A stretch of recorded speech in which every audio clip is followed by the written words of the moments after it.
All sports, all plays. Yeah. All sports, all plays. All sports, all plays. 365, we making a plays. You talking the game, get you to the days. We're high in the court, the dime in the lane. Variety topics, living the same. All presentation, sports information. In the airways, taking the nation. All sport, all plays, like working your faces. Grace at the field, so tie the laces. All sports, all plays.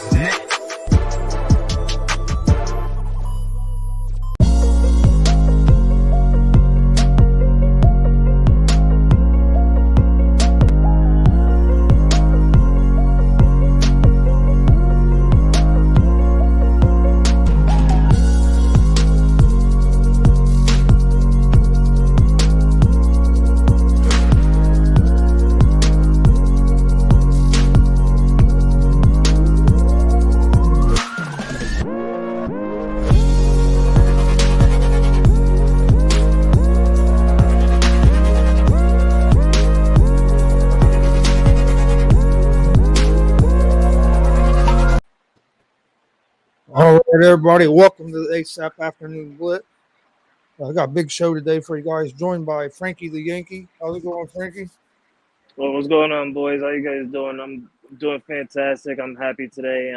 Aaron Judge finally made history last night at 8:02 or 8:09 p.m. while I was sitting on my couch in the living room, and I will always remember that day. So I'm doing fantastic. But how are you, Chris? I'm doing good, man. How you doing, Mike? Also joined by Mike Hughes. Doing well, man. Doing well. Last night, I watched Hocus Pocus 2, so that was cool. I didn't get to have a cool day like Frankie the Yankee because, Cubs suck. But that's okay. I watched my Bulls. Bulls got obliterated in the first quarter by the New Orleans Pelicans. I really like seeing Zion get out there. It was super exciting to see him get back out, but more importantly, just getting this new look Bulls without Lonzo, getting an understanding of it. And Gonzo, like me and you talked about, I don't like it. But hopefully it won't be too long. Well, let's go ahead and start off with what Frankie brought up with Aaron Judge breaking Roger Maris's record last night, getting 62. Yeah. How big of a deal do you think this is for Major League Baseball? Frankie, do you want me to go first so then you can have the floor, sir? Yes, go ahead, sir. Well, I just want to recap it. One, I don't think it means anything for baseball. I don't think it means a single thing. And Frankie, before you kill me, I think it's because of the Major League Baseball committee and the commissioner and everybody else for so poorly marketing this to why it doesn't matter. It already happened and no one cares. Like that's outside of baseball, nobody cares. I remember when Bonds was going through it, I remember when Sammy and Mark McGwire, everybody cared. Because it was marketed. It was the long summer. It was the summer. It didn't matter what you were watching on TV. It was when they were up the bat, it cut in. Right. And they kind of tried to do that. I've seen a couple people post about it, like, why am I watching Aaron Judge in the middle of a basketball game? But, it's something, for what it's worth, I think the reason we're having this hard conversation right now and why it's not worth having a conversation about, Frankie, I'm with you. I believe it belongs to be a conversation. It is an important conversation. But the reason I think everyone's having such a hard time with it is because the league has never said, and they come out and said, Bonds' record is not valid or it is valid. They've never said anything. So for a lot of people, it's like, oh, this is the record. And then there's other people who say, no, it's not. And then it's this unclear idea that, did Aaron Judge just hit the all-time clean record for the most home runs? Yes, he did. But will the league say that? No, they won't. And I think that's the problem where a lot of people are like, if this would have been televised as the most home runs in a single MLB season, I think it's a totally different conversation, especially because it's a New York Yankee. Like, you're looking at Bonds on the San Francisco Giants. No one gave a shit. Like, that's what it was. And let's be real about the situation. That false advertising of what Bonds and McGwire and Sosa were, and Griffey to some extent, I do believe that. But that's neither here nor there. But it's something where, I just think it's a hard time. It's a hard time for a lot of MLB fans to trust this league to really build its brand. I mean, Chris, before I wrap it up, it kind of goes into what we talked about earlier. Look at guys like Ohtani.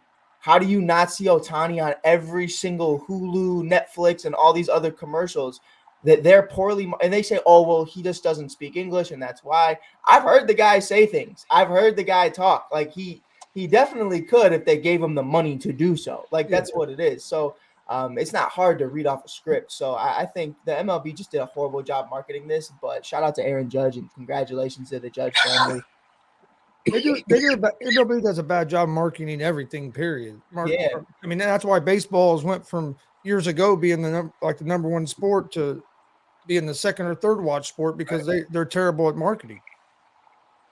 That's 100%. What something the NFL does a great job of, and that's why NFL's the main sport in the country. But Frankie, you're the Yankee fan out of all of us. What's your thoughts on this? Man, it's fantastic to see. I'm glad that Aaron Judge hit number 62. I was literally scratching at my pants. I wanted to say something different, but I'm trying to be more polite now. I'm proud of you, sir. Respectful. I'm very proud of you. I was scratching at my pants, and I'm like, when is Judge gonna get this? He didn't get it at home against Baltimore, so I was like, he got one more series. Good thing it's a 4-game series in 3 days, so he's got one of the double headers he can do it. I knew he wasn't going to do it in the first game. I knew it wasn't going to happen because I said this before with Mike on his show, Mike on the Mic, back when we were talking when Aaron Judge was going to tie it because he had number 60 at the time when we were playing Boston. And I told Mike, I said, listen, Aaron Judge has a history of hitting a home run, and he will go about 5 or 6 games to not even get a hit or even hit a home run. Like that's just Aaron Judge. So I'm over here scratching on my pants like, man, I really hope he just got number 61 to tie it at Toronto not so long ago. And is this guy going to get number 62 by the end of the season? And yes, he did, ladies and gentlemen. He got number 62, and he's got one more game left of this season. But if I was Aaron Boone, I wouldn't even start Judge tonight. No. It's our last game of the season. He broke history. He's the new American League home run king, and we're probably not going to see another one like it for a long time because it took 61 years for Aaron Judge to do this. I'm just glad I got to witness history. I'm glad that it was someone that was wearing a Yankee uniform. I do agree with what Mike said, though. It wasn't marketed really good because when I was out, going around on the messengers and telling everybody Aaron Judge hit number 62, he broke it. Not very much people replied to it. The only people that would reply would be like Rob Scott or Mike. Jay McLovin, he replied to it, but he replied to it in a different way. He just said congratulations, and in his head, he still thinks Ohtani should be the true MVP. But he clearly is, just a Yankee hater, and he's not seeing the value of what Aaron Judge is doing. Yes, he's not going to get the Triple Crown because his batting average, but yet the man is number one on every other category in MLB as a hitter, as a fielder. He's number one. So, yes, he didn't get the batting average, but you know what? He needs to make it up now by winning a World Series. Frankie, can I ask you something, though? And Gonzo, I kind of wanted to get your opinion on it, too, because I know you were kind of following this as well. What I noticed, and this is something that in my playing career, I always felt like I had an issue with. I could not lead off. And that was just a pressure thing for me. I understood that. I hated being that first guy. I kind of like to sit there and just get that understanding, get that idea. Like, I don't care. If you want to bat me ninth, I'm perfectly fine with that, but I'm your best bet to steal a few bases, so I wouldn't fuck around and do that. But in all seriousness, Frankie, we watched it after he hit 60. There were so many times Judge would be on deck, and then the third out, bang, and then Judge is leading off the next inning. Do you think that had a part to do with it, to why it took longer than it did? Because for me, it's that understanding of, if I felt like personally, if there were more guys in position to score, more guys in scoring position, then Judge would have been able to really just use that moment to kind of forget about the home run part of it and really just play the game and drive in some runs. Because that's typically what he does. He's bringing in guys. So when you're leading off in the 5th, 6th, 7th inning, whatever it may be, I feel like Judge, that's all you have on your mind is that you're leading off. And also you're not warmed up. You're fresh off the field playing right field. For me, it's a problem to where if I was Boone, what I would have did, I would have slid him second. just to have that. And I don't know who you would have put first, because honestly, Riz isn't having really the batting season you would typically see from him in the 280s. But I think that was one of the biggest things, was every time he'd be on deck, I always forget who your number 9 hitter is, but this fucking guy always hitting ground outs, always striking out. It was just, for me, I think that's what made it take so long. And maybe that's just the outside looking in. I don't see them every day like you do, but that was my perspective of it. Every time I saw this kid on deck circle, and I'd be like, cool, Judge is up next. Boom. Now I got to wait another inning because this kid can't hit a ball if he fell off a boat. Like, I don't know. Like, I don't know. That was just how I saw it. No, yeah, I do agree with what you're saying. It makes perfect sense. And that's what the Yankees used to do back in the day. Aaron Judge used, in the beginning of the season and before this season, Aaron Judge was our number 2 hitter. He was always our number 2 hitter. Our number 1 guy that will lead off would be DJ LeMahieu. And then followed by Aaron Judge at number 2 will be Anthony Rizzo or Giancarlo Stanton at cleanup. So that was our original 4 right there. But the way Aaron Boone had did it when he had moved Aaron Judge to leading off, it made perfect sense, because, well, it kind of did and it kind of didn't, because it depended on, like how you said, it depended on who that number 9 hitter was. Normally for us, our number 9 hitter will be either Aaron Hicks, it would be like Kyle Higashioka, Jose Trevino, or Morin Gonzalez.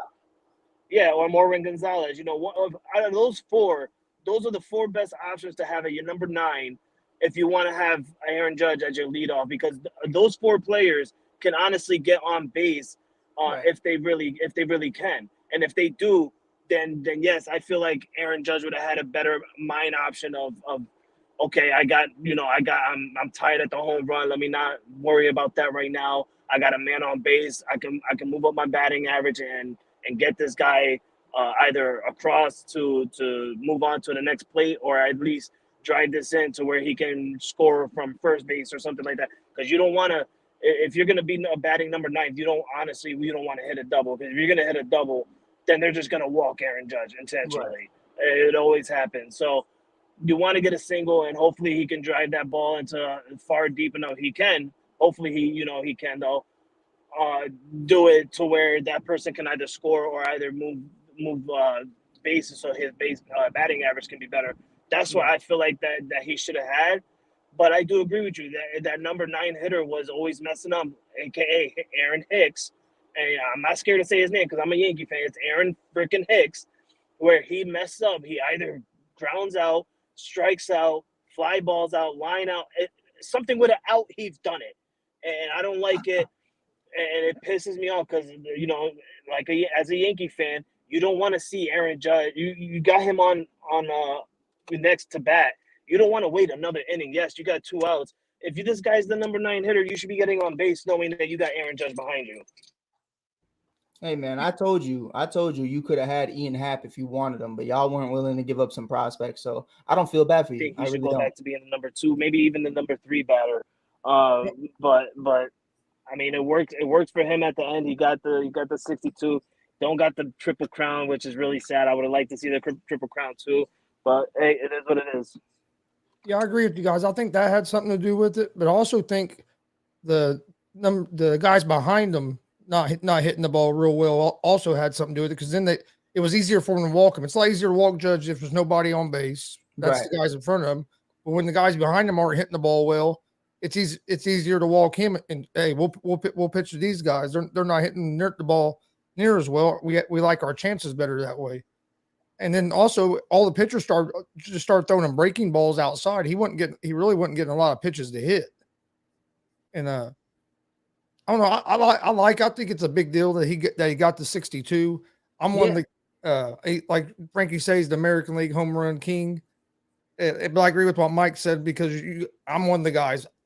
I recognize Bonds as the home run king at 73. And I know you got the steroid issue, but to me, baseball knew it was going on. They encouraged it. Right. So to me, it's hard to vilify these guys now after Congress forced baseball to do something about it. Right. Yeah, I think it's. But don't get me wrong, Aaron Judge's accomplishment, and he's the clear cut MVP. Ohtani's great, but I think Judge is MVP. I mean, like Frankie said, there's only one category he's not leading in, and he was leading in that for a while up till just the last few days. Yeah, and I think, the home run thing, it was kind of pick your poison. It was you could be the Triple Crown leader or you can have the home run record. And I think at the end of the day, as cool as it is, like Mantle and like a bunch of other guys who have had the Triple Crown in recent years, I don't know why I said that. It was over like fucking 60 years 60 ago. years ago. No, but there's other guys who have had like, it. There's other guys 12 who have years had it. ago. Tim Cabrera. Anderson had it, didn't he? Miggy Cabrera was the last one. Yeah, Mickey Mickey was the Cabrera last got one. it. Tim was close. I think Tim was close a couple years ago, but he fell short. But it's one of those things, you really look at it for what it is and the indicative that, Aaron Judge is always going to go down as, in my opinion, a top 5 Yankee of all time because of this record, not because of the Triple Crown.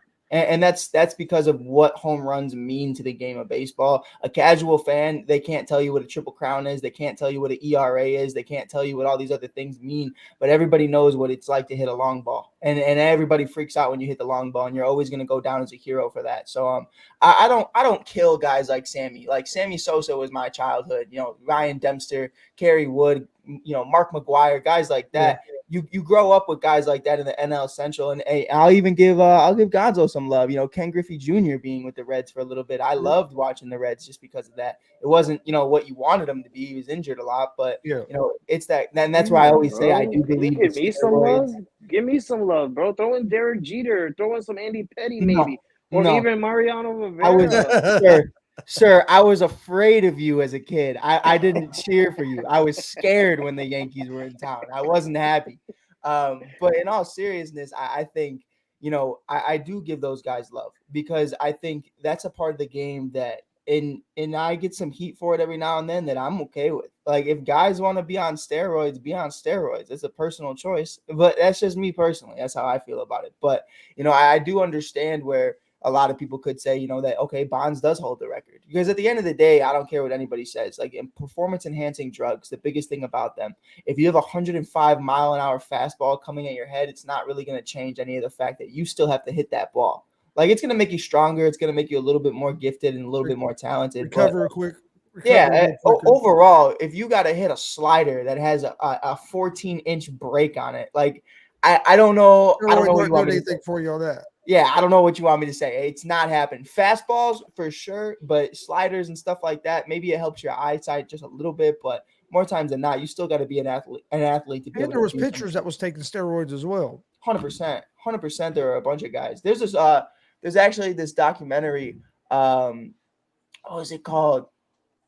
I'll have to get back to you on that, but it was a pitching movie on Netflix. I believe it was of Randy Johnson, if I'm not mistaken, and it is a great movie, and you can kind of see it in the background of some of the stuff if you look in the locker room and you just look at stuff and you look at like what they have in their lockers. I don't know. I'm not going to throw no names. I'm not going to say the exact time frame you should look at, but I would just pay a little bit of attention. Well, they used to have coffee pots in the locker rooms that had speed and uppers and stuff in it. One was regular, the other would be marked decaf. The one that was decaf was the one that would have some kind of uppers and speed in it that a lot of the clubhouse would drink just throughout the day. So I mean, it used to be crazy back in the day. Some of the things you hear about baseball. And honestly, I'm upset that I wasn't on steroids. Like seriously, me too, bro. I wish I would have been on steroids. I was always tearing my labrum, tearing my bicep. Man, I needed some fucking speed, man. Maybe I would have been better at sports. 100%. Maybe scouts would have came and actually looked at me. No, but that was the thing. Like, in all seriousness, that's what I've always talked about. Like, I've always talked about, like, and I've told Gonzo time and time again, it's not a flex, and no one cares. Time has gone by. But I was third in the state in track and field, and instead of committing to track, I wanted to translate that into baseball. But the unfortunate circumstances of that was why there was moments where 16-year-old Mike Hughes even debated steroids, because it was a conversation. Even medically, it was a conversation. Like the induced steroids. It was like, yo, like you got to get healthy, and sometimes you just need a little bit of help. And like DeAndre Hopkins is a perfect example right now. I don't think DeAndre Hopkins needs steroids whatsoever to be better at his game. He is the best in the game. But the guy just can't stay healthy. Yeah, he can't stay healthy. He needs that. And I felt like even Tatis, to an extent, I don't care what people think about that. Tatis didn't need steroids to help him. He is a generational player, and there's a reason he got paid $300+ million already in one season. He's trying to recover from an injury. from the wrist, from the shoulder, from the ankle, from everything. Like, and it's so frustrating when you can't stay healthy, especially as an athlete. Like for me, my senior year, I'll tell you straight up, I probably swung the bat like 5 times in 12 games. And it's because I was taking my walks because I had that torn labrum. And if someone were to have approached me and said, hey, I got this decaf coffee that you could take, all your problems will go away, I probably would have took it 100% because it was a huge part of my game that was missing, and I still led the league in stealing bases, and that's cool, but you're batting like 160 on the year, and it's like, you're better than that. So I think, depending on how you view steroids, and that's what I said about Ken Griffey Jr., I do believe that there was one point where that was a thing, but it was way past his prime, and he was just trying to get healthy with the Reds. That's just my personal take. And he just didn't get caught because I wouldn't be surprised. It didn't change anything. I don't feel like I love Griff, so I'm not going to sit here and slander him, but it was just the era that they were in.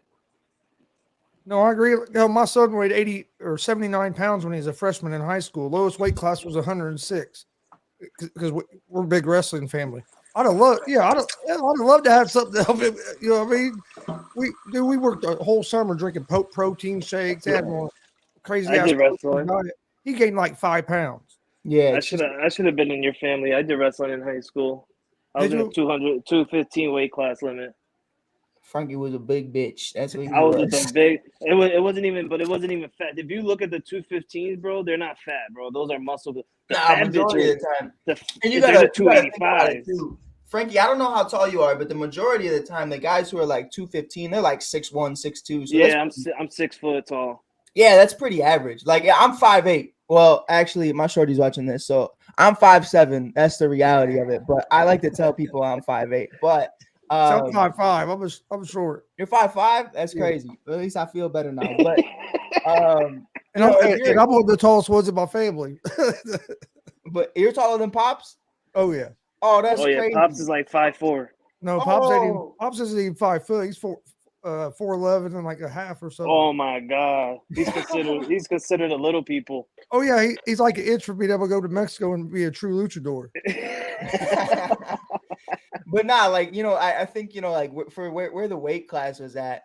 I remember one summer I pulled up, I was like 165, 170, and I'm like 5'7", 5'8". So at the time, I think I was a sophomore and I was like 5'6", and my coach was like, and I'm always leading and stealing bases. Like there was no other aspect to my game. I was a contact. I was a leadoff hitter, contact hitter, and I could exactly. So when he saw I was like 165 on the scale, he was like, "Yo, don't come back for the next week." He was like, "I want to see you sweating in class." It was like 100 degrees out. It's still like August. He's like, "I want you coming in winter coats with the Timbs on, the 2 sweatpants doubled up. Like I want to see you have mittens on in class." And like I had to lose all that weight, and then unfortunately, I could never really gain it back like that, but it was what a time to be alive. Now, if you're 6 foot, 210, that's pretty relative. That's a quarterback. Like that's relatively what it is. So, Frankie the Yankee, you're a beautiful man, and don't let anybody ever tell you otherwise. Oh, I don't care what anybody says. Listen, fat is the new 6-pack today. All right, for all of those that are around the world thinking like, listen, I'm too fat. These girls don't want to hit on me because I'm too fat. Listen. Put a smile on your face. Matter of fact, hold on. Let me go on camera. Put a smile on your face. All right, put a smile on your face because fat today is the new sexy 6-pack. That's all I gotta say. Because when the winter time comes, and Mike, you from Chicago, when the winter time comes, them chicks are gonna need something. It's Fat Boy Paul, baby. It's Fat Boy Paul. Exactly. They're gonna need something to keep them warm and cuddly. So keep some smile on your face. Don't ever put yourself down. Fat's the new 6-pack. You got Rod Wave on your playlist, don't you? Yeah, I do. Yeah, you do. Yeah, I do. So now I gotta get back up. I weigh like 130 pounds. Hell, I wrestled 112 in high school. Yeah. No, yeah, it's definitely. I never wrestled like that. Like see, I played baseball all the way up to high school, and then I should have played baseball. Me and the baseball coach kind of got into it because he lied to me about off-season stuff. So I ended up putting all my time into the wrestling, which I coached high school wrestling for 10 years after I was out of high school. Yeah. After I left and moved away from Brooklyn, I moved upstate New York. In Brooklyn, that's all I did was baseball. My family were diehard baseball people because of my grandfather when he was alive. We were all baseball people. Once I moved up here, it was crazy because I started getting, into football teams. I became a wrestler because, I wanted, and no lie, it's my dream still. I want to be a WWE wrestler so bad. So, obviously doing amateur wrestling gets you into, Hey, doing WWE I and got stuff some like that. connections. I got some connections. You come over to Indiana. I got some guys connections that can train you. Oh, I got people over here too. I went to a place that's over here. It's called In Your Face Wrestling, and that's where Tommy Dreamer and stuff was Yep. wrestling. Yeah. Tommy Dreamer's from over there, so I've seen Tommy Dreamer and stuff like that. But that and then when I didn't do baseball when I moved up here during the spring, and you guys are probably gonna look at me weird. I did lacrosse. I played lacrosse. I did lacrosse. I was a long pole.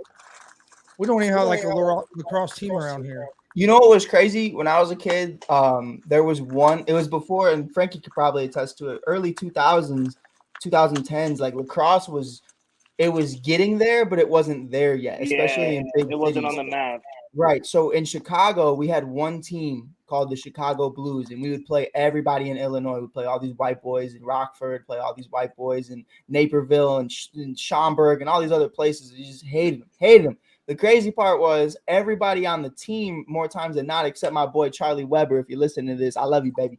But everybody else on the team other than me and Charlie were actually from Chicago. And I was the only kid that went to public school. I was the only kid, who never even played before. I saw a video of lacrosse one time, and I saw this kid get completely obliterated. And I was like, Mom, I want to play this. Like, I want to fuck people up like this. For real, me too. And I ended up being like one of the best and that's how I got so fast. And that's how, like, track and field, I never conditioned because I was always playing lacrosse. I was always playing football. So lacrosse was actually, I was a midfielder, and I was the point god of this team, bro. Like, I could not shoot for shit. I knew I couldn't shoot. So what I would do is I'd just pick up the ball, I'd outrun everybody, and then just pass the ball to my boy Robbie, and he just score. Like, this kid was a god. I think he's coaching at St. Ignatius now. Shout out my boy Robbie Mazel. But he does his thing, and it was so much fun, bro. And what I didn't know, and I was actually on Bears Nation podcast yesterday with my boy Kev. Kev and I grew up together. He played baseball at Lane Tech. I didn't know there was a beef between lacrosse players and baseball players. Never knew that. Never understood that. It's like a huge thing. Like, they think they hate each other, and I'm like in the middle of it. I had no idea. It's so funny that you say that, because when I was doing lacrosse, we did get into some beef with the baseball players that were on the other side of the field practicing and stuff. And I would be like, man, I play both. Like, I don't know. I leave me out of this. It was like some Romeo Juliet shit. I didn't know what was going on. Like, here in Indiana, we don't have no lacrosse teams. I never was around it until I started seeing some of it on TV. Y'all got corn. I've been there. Y'all got corn. But I will say, Gary, Indiana felt like home when I was there. It was very simple. Yep. So I'll give y'all that. Y'all got Gary. Don't fuck with Gary. No. What do you guys think about the Major League Baseball playoffs? Yeah, baseball playoffs are going to be exciting, man. I think Atlanta just clinched it, didn't they? Atlanta got their division. That's unfortunate. I know Mets fans are just my guy Michael Powers. I haven't heard from him in a couple of days. I hope he's okay. But I think it's going to be really exciting, and honestly, I think it's going to be the best playoff baseball season in recent years. I really do, because I think you have the best of both worlds everywhere. You have the San Diego Padres, you obviously have the Dodgers, you have the New York Yankees, the New York Mets. Like, it's a tandem of both, and I think it's really exciting to really see everybody. Atlanta, everybody's here. You have a team like the Mariners that haven't. You got Seattle, that's what I was gonna get at. You have Seattle back in the cut. Who's about to get ready to sweep freaking Houston when they get there? 100%. You got Houston. Obviously, you have Toronto in the mix. I don't care what anybody says. Toronto playoff baseball is so much fun. You're gonna have Toronto and the Mariners going at it in the wild card round. That's gonna be insane. That's gonna be a really good Toronto. Toronto's so good, right? You got Vladimir Jr. over there, or however you say his damn name. You leave him be. He gets the walk-off win on us, and Yankees like, this is my house. Well, Mr. Guerrero Jr., I want to say thank you for letting us win the division in your house, Mister. You are evicted from Toronto. I will say this though. I do think, the key X factor for them is Bo Bichette. I think it always has been Bo Bichette. Yeah. And to a lack of knowledge for a lot of people who aren't paying attention, I think Barrios is an X factor for them too. And for that reason of being, if he can be who he is, then I think they can be a complete contender. I had him coming out of the AL for the World Series. I really did. But the way he contends sometimes, I just feel like he gives up the long ball very early on in the game, and then he's solid the rest of the inning. So the first 1 to 2 innings, he's going to give up 5-6 runs, and then it's 6 innings of immaculate baseball right after that, and you're like, what the fuck? Like, why are you already dug us a 5-run hole? Yeah, like he's outstanding. He'll end the game with like 10 plus Ks. He doesn't have anybody on base. He's not walking a lot of guys. But those first 2 innings, if he can kind of control that and dictate that, I think that's really where you see a team like Toronto. But a big one too I want to mention is St. Louis, and I hate them. I'll never give them my flowers. It's fuck St. Louis. I think the Phillies and the Cards is going to be a hell of a series. I don't think it is. I don't think it is. I think St. Louis sweeps. Ooh. I think St. Louis sweeps, and I'll put that to the bank. I've been with the Mets and the Yankees all season. That's who I think is going to be in the World Series. I think we're going to get another Subway Series. You don't want that because then the Mets are going to end up crying because they're going to get swept by the Yankees. I'm not a fan of either, so I don't care if either one of them cry. Listen, all I know is if the Yankees make the World Series and we win it, I told my wife she's taking a day off. We're going to the parade. We're getting. You have to, bro. Like, you know what, bro? How far are you from like Yankee Stadium and stuff, Frankie? I am 3 hours away from Bronx. Damn, I'm like 20 minutes from Wrigley Field, but I'm upstate. Yeah, I'm upstate New York. I forget how big like New York. I'm about 2 hours away from Cincinnati Reds. Right. But I will say this, this is just me speaking. I'm not going to TED Talk and tell people how to live. But with the Cubs, man, like it was one of those things. Like my dad was a diehard Cubs fan, He passed away in 2015. He never saw them win a World Series. He never saw them make it to the World Series. He never got to live that. And I'll tell this the same way I'll tell anybody. If they have a parade for your championship team and you're as diehard as you are, go. Mm-hmm. Because no one gives up. At the end of the day, the way I see life and the way I just see everything. This isn't a little TED Talk. This isn't Mike spitting at fucking 12 in the afternoon. But it really comes down to it to where, this is your life. And if this is what you're passionate about, this is what you love. If the Cincinnati in the fucking World Series, Chris Gonzo needs to be there because you don't know, one, if you're going to be around for the next one or if that next one is going to be within the next. I mean, look at the Cubs. We said, if you missed the first one, you're going to go, all right, well, they're going to be back in 2017. It's been 7 years, baby. We ain't even sniffed it. Like, that's what it is. And it could be another 100 years. Red's been there since 90. Right. You gotta go. You gotta live your life. You gotta do what's best for you. And even if you can't get into the game, go to that city, go to the parade. Just be part of it somehow. Game 7, I was standing outside of be outside with my moms, with my mom, plural, with my cousins. I had to say that, but with my cousins, and we just had a great time, bro. Like I went to school the next day, 16 in my Cubs jersey. We always wore uniforms. We had khakis, we had dress pants, we had everything. And I came into school in sweatpants, some Nike slides, and my Cubs jersey smelling like weed and alcohol. And I was having the greatest time of my life. And no one said a word to me, bro. I was untouchable. No one could say a word. Anybody that was like, hey, Mr. Hughes, and I turn around and I go, fuck you, rain delay. And I just keep walking. Like, rain delay. Rain delay. Ben Zobrist, baby, Miguel Montero. It was a beautiful day. But it was something, we talk about it all the time, and I'm sure Gonzo can relate to it with Pops. Your Pops is getting older. Our families are getting older. Take your family out. Take your kids out. Take your parents out to the parades. Like, it's a dope atmosphere. I remember the sea of blue at the Cubs parade. We saw motherfuckers hanging from the fucking light posts, like 50 feet in the air, and then they fall, and you'd be like, oh, my God. But some they lived, most of them, but that's crazy wild. Dude, we had 4 million people. We had the sea of blue. It was insane. I do remember watching it on TV. I've seen the parade. I like watching the championship parades. And I watch them too. That's not gonna happen. Even if the Cubs win again, it'll never be as deep as it was the first time. That's just the Yeah, beauty because of it. that one was special for you guys. You guys didn't win a World Series in like 106 108 years. years. Yeah, you guys 108 had years. that. And you're What was telling that me curse that curse that you guys had? It was called a Billy something goat. Billy fuck goat. that curse. It's over. We the goat busters. We the goat busters. But in all seriousness, like Brad Bartman out there. 108 years, and you were like, nah, I got my shift at Walmart today. Like, fuck that. Fuck that. It's shit. a holiday. Fuck Walmart. Sorry. Not trying to ruin the endorsements, but yeah, I'm sorry. I didn't mean to rant like that, Gonzo. But I mean, I agree.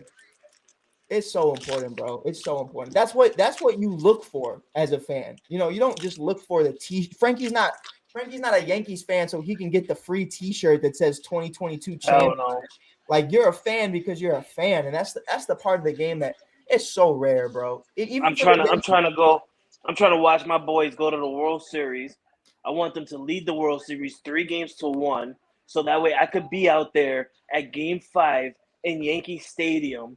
I'm not gonna go in there because if I go in there, I'm gonna end up getting kicked out anyway because of how crazy I'm gonna be. So I'm not gonna go in there.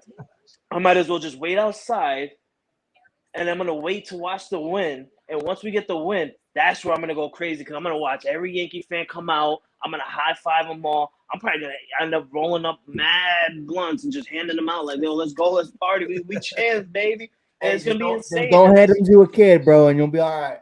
I'm handing it to the kid too, because you know what? He's a champion for the first time. He's a champion. I'm gonna be like, yo, I'm gonna say, kid, take this to your pops. Y'all share this together.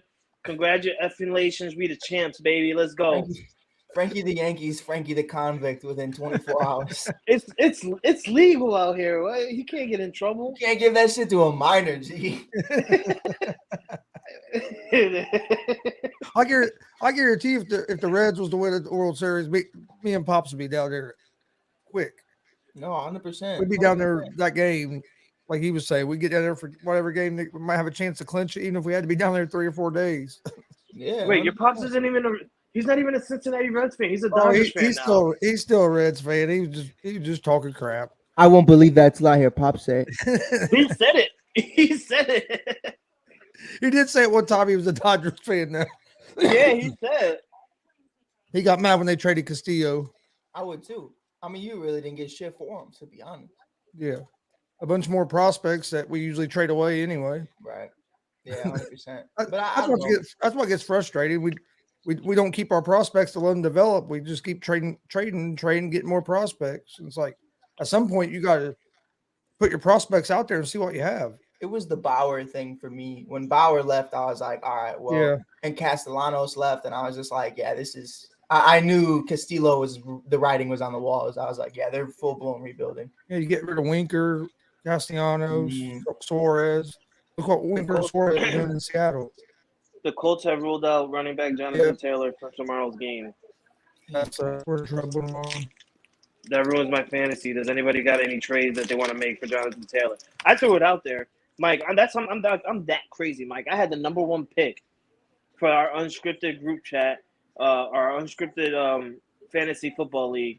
I had the number 1 pick, and I picked Jonathan Taylor. I had now, 1 month later, I'm over here throwing Jonathan Taylor's name out for a trade. No, 100%, bro. I was gonna do the same thing. I had the number 2 pick, but I ended up getting Derrick Henry, and I was mad about it because I wanted JT, and I watched JT all the time in Wisconsin. Like he's my guy. Like that's my guy. I watched him when nobody knew who he was, and watching him go through what he's going through this season, it's really unfortunate. And then I got guys like Christian McCaffrey out here who went in the 2nd, 3rd round, and he's out here being the old him. I hate it. Saquon Barkley fucking going like number 4 overall. Saquon Barkley's going dummy right now, and I'm super happy for the kid. I am too. He's finally staying healthy long enough to show people what he can do. He deserves. I would have wasted my number 1 pick on him. I should have. Yeah, 100%. Hey, Colts offensive line's been killing Taylor. He's getting hit as he's getting the ball. He hasn't had a chance on him ever since basically the first game of the season where he had a good game. Yeah, 100%. But that's also, and I always say this.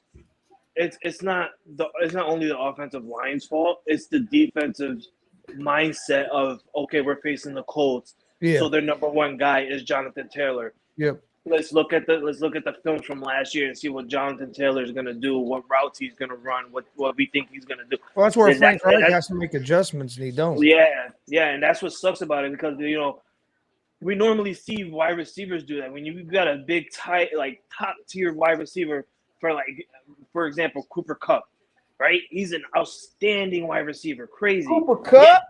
Yet till this day, how is this man still not getting double coverage? And if he is, and how is he still getting the balls in his hand? Like, whoa, pause, hold on. How is he still getting the ball in his hand? I mean, how is he getting the ball in his hand if he's getting double coverage? Because like it's insane when we see top names like that. They're getting like stops. You know, Derrick Henry not looking like the king like he was before. Right. Jonathan Taylor not looking like the right running back that he was last year. Devin Cook, look at Devin Cook. That man was in stop. He was crazy a couple years ago with Minnesota. Now the man is like an injured pro type running back. Right. It gets crazy. It's insane.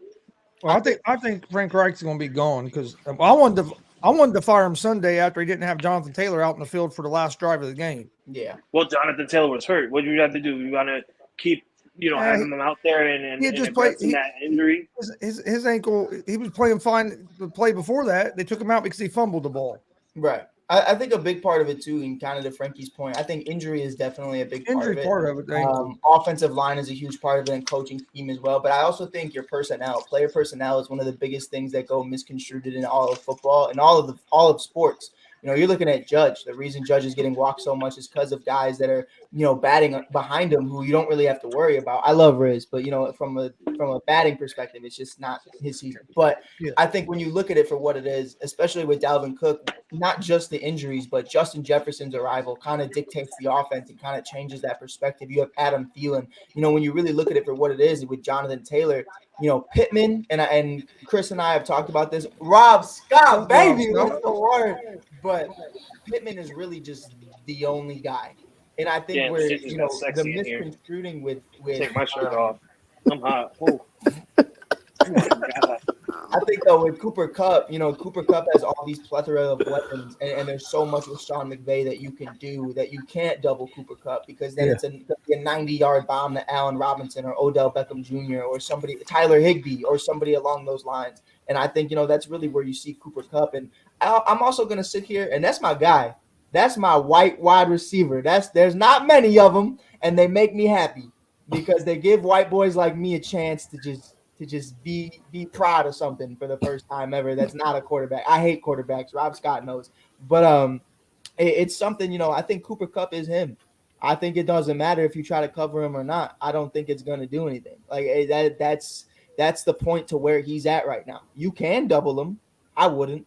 Because then you're both going to fucking look stupid. And I think that's one of the biggest things. That's one of the problems the Colts have. We don't have nobody like that. Exactly. You have Pittman, and Pittman's one of those guys that I believe is really just beat the one-on-one kind of guy. You know what I mean? Like he's just going to run a vertical route. He's going to run a give and go. He's going to run a fade away. And that's really what it is. But when it comes to running a slant, when it comes to running a position like that or a curl route, something like, I'm not trying to get like all Madden on you, but it's something where it's like, you need someone around on the other side of the ball to be able to do something. And that's the Bears' problem.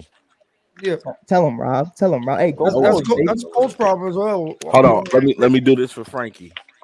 All rise. Hey, all rise. Judgment Day has come yesterday. You guys are ugly. I hate you guys. Sooner or later, we're going to have a new manager too. Well, that was one thing that made the Colts great back in the days. You had Reggie Wayne on one side and Marvin Harrison on the other. Right. Oh, man. Don't remind us, Chris. Man, you even look at even Rob Scott. Rob Scott and I have talked about it. Now, it was a long time ago. I was like 13, and my balls probably ain't even dropped yet. But, we had Brandon Marshall on one side, and what helped was you had Alshon Jeffrey on the other. Matt Forte was looking like one of the best years of Matt Forte ever. You guys didn't have a quarterback. Exactly. Well, we did, but we just had a horrible offensive coordinator, and Jay Cutler did not give a fuck. So, that's what it was. Jay he was also running for his life, too. Yeah, he was running for his life. Matt Forte was that dude. He was my fantasy man for like 4 years and running. That dude was on. Matt Forte, I'm gonna say it. Matt Forte said he'd come on my podcast. I was super excited about it, and then he asked me for $400. So I have mixed feelings about Matt Forte. Sir, what a bum. Sir, You have not been spending your money correctly if you need $400 from me. But that's neither here nor there. That's bum. That's like bum status, bro. I was Like, like- just come on a podcast for a man that's a Chicago Bears fan. Like, what? Yeah, That's insane. I've had independent wrestlers want money to have them on my show, and I'm like, no, I'm not paying for you to come on the show. Nah, like, I even told Rob Scott I would pay for like Dennis Rodman or like Scottie Pippen or someone along the. I was like, Matt Forte, you've never even been to a Super Bowl, bro. Whatever. I'm not gonna slander a man on Mike's TV. like, yo, Matt, I ain't paying you $400, bro. I would rather pay Brian Urlacher. Pay me to come on my show. Let's talk about That's NBA. true. I saw Rob mention Zion in the comments. I did. What you guys think about how Zion's looked in the preseason? Oh my God, Fuck us up. that's a I didn't get monster. to watch that game. I didn't get to watch that game, but I want to ask you guys: Did Zion Williamson look more muscular than he did gave him the before? work. He gave him the work, and I think Zion looked great. Yeah, And I said that was going to happen. Everybody kept talking about how fat he was, and I said when he gets back healthy, the man is going to lose all that fat, and all that fat is going to build into muscle. He's just going to look beast and dominant. And I just wanted to ask you guys, because you guys are Chicago fans. Y'all watched the game last night. I just wanted to ask if he looked, good. Frankie, this is the best way I can explain it to you. The man was doing what he did in high school to the Bulls. Mm-hmm. Domination. I mean, but Rob, did the Bulls have? Did you guys even play your starters this preseason? We played them, and they played okay. Like, to me, from what I needed to see from the Bulls, I saw. Right. Like, I think once we get that bench acclimated, I think we do have a better looking bench than we did last year. As long as everyone stays healthy. I like the strides that Dosunmu has taken. He looked real good last night, and I just think Tell him, Rob. the Bulls' offense is gonna come with time. Right. I want to see how they're gonna look defensively, and now I worry a little bit just interiorly because Zion had his way in the paint with no problem. Like, he had nobody to stop. Like, it was one play in particular, like. He has Pat Williams on the post. Pat didn't do shit, and he turned around, faced him up, and that first step was so quick. I looked up, he was dunking at the rim, and I was like, "Wow!" You can tell Zion's been in the lab, but I think the Bulls gonna be a-okay. Yeah, I think they looked solid for what they were, and I know they're not starting Gordon because he just came from overseas, and obviously he's gonna eventually make his way to that. Yeah, he's gonna make his way, but I loved Io starting. I loved giving him that confidence, giving him those minutes. But in all seriousness, the thing with the Bulls, and I keep saying it because Rob Scott and I got our new show Bullshit coming out soon. I can't wait. We gotta lock in at the end of this week. We have a couple preseason games. We'll lock in. We got Sam creating the logos and stuff for us right now. We're in the lab.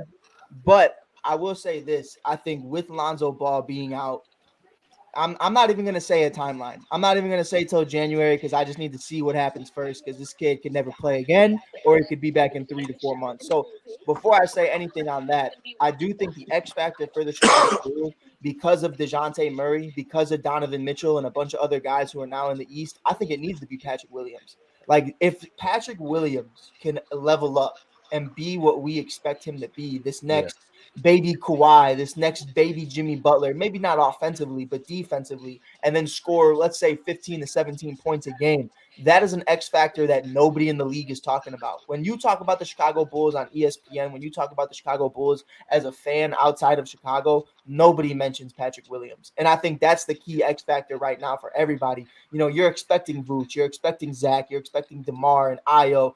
Guys even know Io at this point. And I think because Pat missed the entirety of last season for the most part, we saw it the last game of the year, he threw up 30 points. So, I mean, I'm excited to see what Pat can bring. I think if Pat could be that X factor with Lonzo gone, I think we're going to be a really good team. I think we're going to be fine. I love Dragic as the replacement for Lonzo. I feel like there's only a couple guys that I would want to be the replacement for Lonzo, and that's Chris Paul, Derrick Rose, and Goran Dragic. I think they fit that system of what he's trying to do. There's probably a couple other guys I could name that I forgot about. But, and when it comes down to it and the longevity of things, I think this is the best part for the Bulls right now is Lonzo. The only thing we're really missing is some shooters. That's the only thing I believe we're missing right now. And what we really need, and I talked to my buddy Nick about this yesterday, at the top of the key, we need our guards to play real defense because Vooch is not playing bad defense. Now, he's not good, but he's getting beat. He got a block on Zion yesterday. Exactly. And you saw that was nasty. But I think one of the biggest things when he's getting beat in the pick and roll by a good point guard center tandem, that's when you start to see Vooch is sloppy. And I think that's not his fault. That's because our guards need to be better. And that's what it is. Defensively, he doesn't move quickly laterally. Right. And then that's his problem. If you can get Vooch side to side or you can get him backtracking, you can easily step to the side of him and get around him. But if you're going head up on him, Vooch is strong enough to contend with you. Right. So I think you just don't want, to second what you're saying. We don't want to put Vooch in those situations where you are getting him in foul trouble or you're not playing to his strong suit defensively. You know what I'm saying? So I think the Bulls are going to be okay, but I like how the Pelicans look. We got to remember with the Pelicans yesterday. I think they could go to the finals. Brandon Ingram didn't play yesterday. No. And they still look good. So now you're talking about adding a 30-point score to that tandem, and I think it's going to work out well with Zion, not to mention just around the league. I think right now that I have to agree with Stephen A. Smith. The biggest threat to the Warriors in the West is the Clippers. The Clippers look very good. They look very good. See, I personally, I'm telling you, man. I think it's the Pelicans. I think it is. I think they make noise. I think they're one of those teams. Look what they done last year without Zion once they got. Yeah, but I think the Pelicans they need to stay healthy. They do what Memphis does. You guys are overlooking Denver. That's what you guys are. Yeah. I like Denver. So Jamal Murray is back. Let me tell you, he looked good. He looked good, and I think people when you think about Jamal Murray, you only looking at the scoring aspect of it. He controls the pace of that offense. Everybody forgot how he plays. Everybody, because he's been gone for 2 years now. Yeah. He hasn't played since the bubble. So everybody gotta go back on film and see what this man is bringing for Denver. What he was, him and Joe, Hey Frankie, there's a couple other films out there of Jamal Murray too that you could check out. It's impressive stuff. It's impressive stuff out there, my brother. And like Mike also said, you got Michael Porter Jr. coming back as well, which I think he gets overlooked at what he can do because of we got MPJ, we got Big Dick Jamal. Like it's gonna be crazy. It's gonna be a crazy season. Hey, Rob Scott, I do want to ask you this, and you know what? I'm never gonna sit here. I'm never gonna judge a brother on how he looks. But Brandon Ingram is 24 and going on 72. What's up with the Brandon Ingram look right now? Did you see the fro? Did you see the untrimmed beard? Did you see the old man look? He looked like an old hooper at Export, bro. What's going on? What? He in the trenches right now. Do you see an MVP season coming? Because he looks like he's been in the lab and never left. It's too early to say that. It's too early to say that because Brandon Ingram, to me, when I say inconsistent, I don't think he's inconsistent as a player, but he's inconsistent in what separates the average player from all-star. Like Jason Tatum. Yeah, it's like he's there. Like I think Brandon Ingram can make an all-star game, no problem. He's been an all-star, but not like now. You need to make the next step. Are you going to be the true leader of this team? Right. I think you're going to look up. It's going to mess around and be Zion. Zion is going to be the leader. It should be Zion. He's starting to. Zion's starting to speak up, and Zion has said all the right things that I want to hear from him. Right. I think he really is focused on getting the championship. His whole narrative, bro. And Mike also, one more point.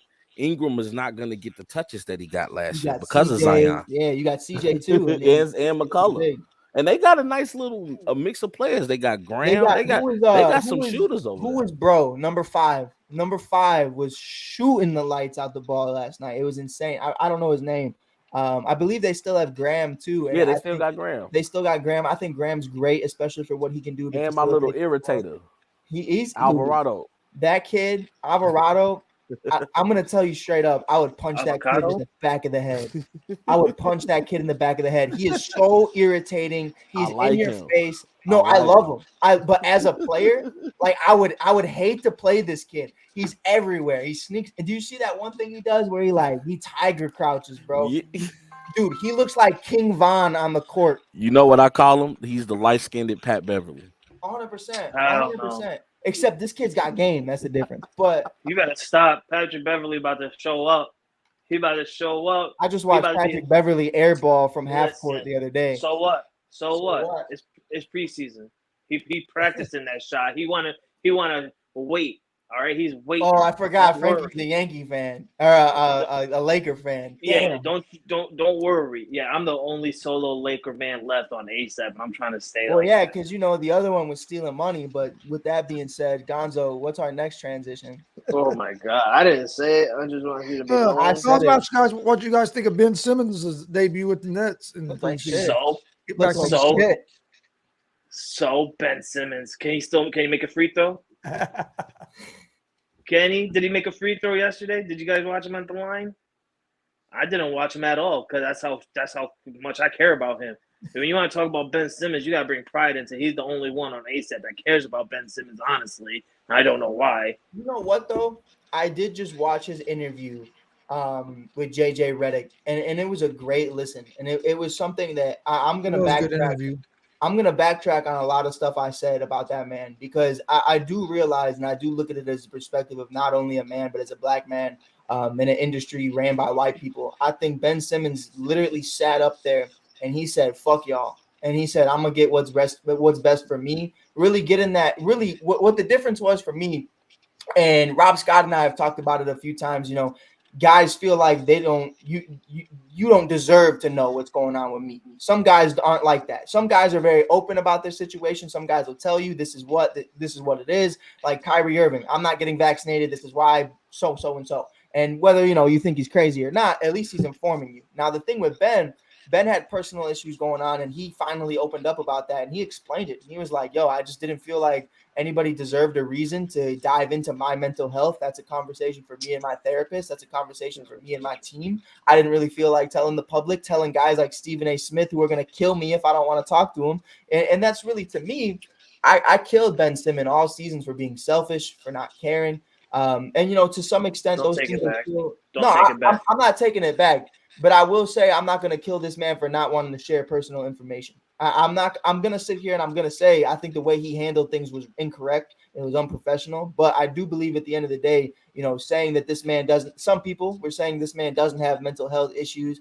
I think, everybody lives in their own different world and everybody's idea of what their personal struggles are different. Like for me and Rob Scott, where we're from, the things we see on a typical day driving down the streets is a lot different from somebody else. And it might take a lot more for me and him to be stressed out about some shit versus the white girl who has a Bugatti at the age of 16 in the suburbs. So, there's a lot of different aspects of it. I still hate those kids, but it's all right. Or when you're driving down the street and you see someone getting jumped compared to Chris Gons when he's driving down the street seeing someone pick from a cornfield for free corn. 100%. Nah, but honestly though, one thing I could say, every critique I have for Ben Simmons had to do with what was on the court, right? And his lack of not showing up because if you're not gonna come to work, you have to disclose that information. Whether it's to your boss or not, you work in that's where I job that has national spotlight. According to him, he told Doc Rivers he wasn't ready to play because of mental issues. Yeah, and that's what he said. And I admit it to him having mental demons. I mean, that it's gonna happen when you realize, I'm supposed to be this, and I don't feel that I'm meeting those expectations. Right. Those can bring mental demons. Yes. But my thing with Ben Simmons is I get what you're saying, and I respect anybody off the court, that talk about their problems or whether they're doing philanthropy or whatnot. I respect those guys. But when you on that court, if you're trash, you're trash. And what he did was trash. Right. You 6'11", you're supposed to dunk on little 6'2" Trae Young. I'm sorry. Exactly. And I think you hit it on the head too. We talked about it. And I think one of the biggest things is kind of being complacent in where you are in your game and not wanting to evolve, not wanting to develop your game, kind of being like, yo, this is who I am. This is who I'm going to continue to be. And that I don't care about, shooting free throws or shooting the three or any of these other things. And it's like, bro, like you're the number one pick. You need to evolve your game. Zion was getting killed for just driving in the paint. Now this man's coming out here shooting threes. He's got a step back. He's got all this different shit that we didn't see before. And I think that's one of the most exciting things about a number one pick. You got to at least attempt it so teams will play defense against you. And not even that, just so we get an understanding. Like, it's not that we're mad that Ben Simmons can't shoot threes. It's that you don't even try. Like, let's take that away. I don't even care that he can't shoot threes. I care that he can't make a free throw. I mean, LeBron doesn't really make free throws either. But even with that, but LeBron makes it up from his three. But it doesn't matter for LeBron, right? Right. Suck my dick, Frankie. Suck my dick. I just said it. It doesn't matter because he makes it up for his three. But see, okay, so let me compare it to a player like this. We look at a player like Giannis. Giannis is still not the greatest shooter at the free throw line or at the 3-point line. I love you, Frankie. But he has tried to evolve. I love you too. Even let my face be on the screen. He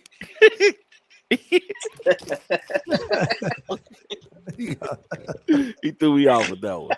But even with that being said, though, if you're not gonna get good at something, then at least be the best at what you do best. And see, Giannis dominates. So I'm looking at Ben Simmons. Okay, if you want to be a playmaker and a person that gets buckets at the rim, do that. Right. Do that then. And be the best at what you do. And that's my problem with Ben Simmons. I don't want to hear that, man. That's just excuse, bro. You made it. But you've been like this forever. We saw what you did at LSU, halfway going to classes, pretty much telling everybody I'm going to the league. You even quit on your team at the tournament. Like, bro, we've seen you do this before.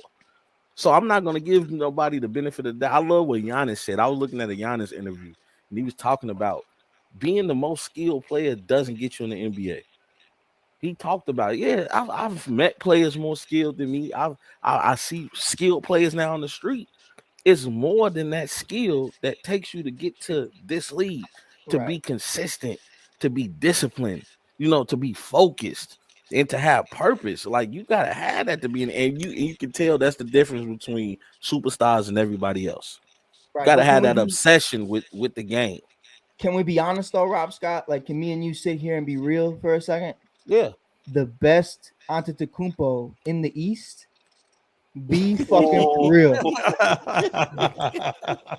I'm gonna tell you right now, MVP season. That's what we're doing. Is that the youngest brother? That's Kostas. He's on the Bulls. We're recruiting right now. Oh, that's the one. That's the one that was on the Lakers. That's the one that was on the Lakers. We got championship. Yeah, that's a fact. Cause he was the first one to win a championship before the other two. We got championship pedigree in the house. We got the real winner here. Congratulations, boys! Congratulations. He won a championship with us. Hopefully, he'll win a championship with you.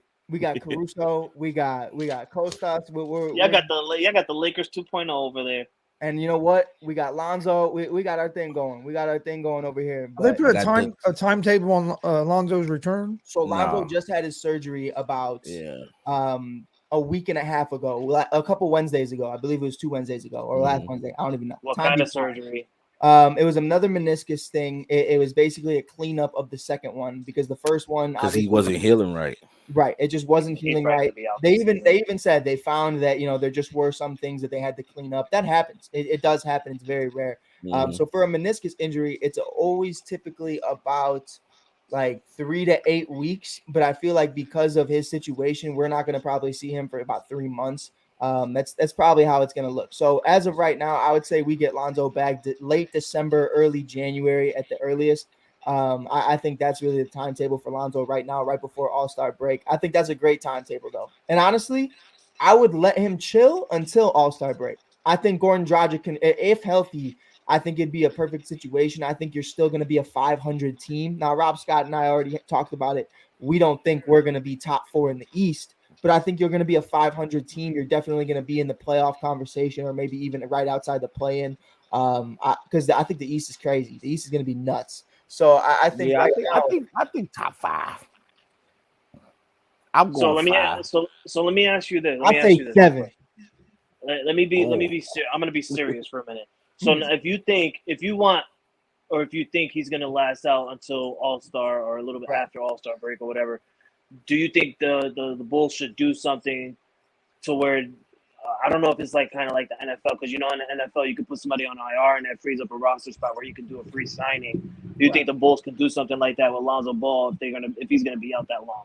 I think one of the craziest things, you have to look at it for what it is, and I think it's the timetable, and I think it's who this kid is. Now with Derrick Rose, when he turned 27, 28 years old, and you just saw this decline, it's a different conversation. And I think right now Lonzo Ball is 23, 24 years old, still locked up on a 4 or 5 year deal. It is way too early for me to give up on this man. I think, putting him in that spot, it definitely is going to give him more confidence to not have to come back so fast. I think that's where they're really just allowing him to be him right now. They don't want to make that same mistake that the Bulls did with Derrick Rose, where it's we need you, we need you, we need you. That's exactly why he's having this third surgery, rather, is because they tried to ramp him up. They tried to get him to go against Milwaukee, and he just kept injuring himself. And that's one of the things that frustrated me the most, was like, let's be fucking for real.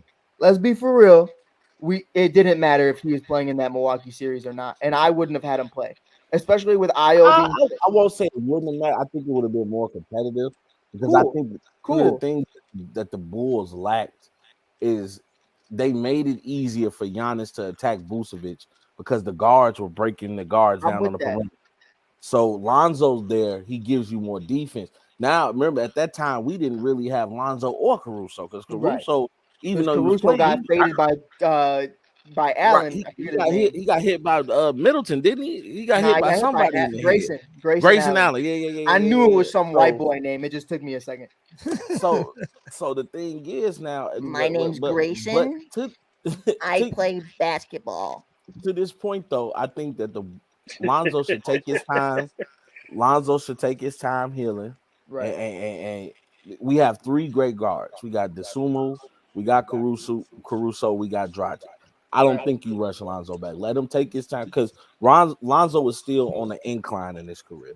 He's not declining no time soon. So, but here's the thing: if it happens again, it's going to be a decline. It's going to be an issue. Yeah, but if it happens again, I think we just release him. He gets to keep whatever money you get him, and we go on about our business. Yeah, I think you would have. We'll be 3 years into that deal now. This is the 2nd year into that deal. Right. Yeah. If it happens, and if you rush him back, you're taking a chance of having to do this all over again, like you just done.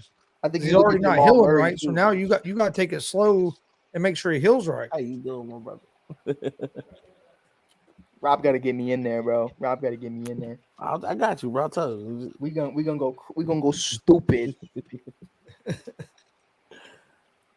One more thing in the NBA before we'll jump a little NFL. Are the Clippers going? You think the Clippers are contenders in the West with a healthy Kawhi?